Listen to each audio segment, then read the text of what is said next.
Y nosotros, en primer lugar, desde el Partido Socialista, queremos pedirle calma y tranquilidad a esos partidos políticos.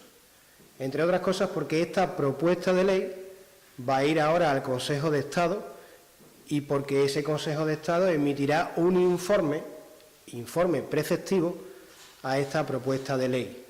Y además porque esta propuesta se tramitará, como no puede ser de otra manera, en la Asamblea de Extremadura y allí estos partidos políticos podrán mejorarla o enmendarla.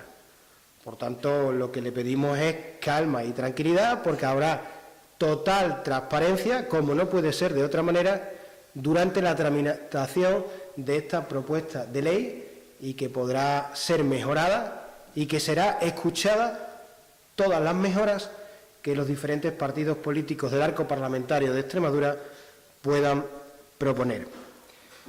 Lo que no estamos de acuerdo es con las lecciones que algunos partidos políticos nos quieren dar de estética y con lecciones de postureo.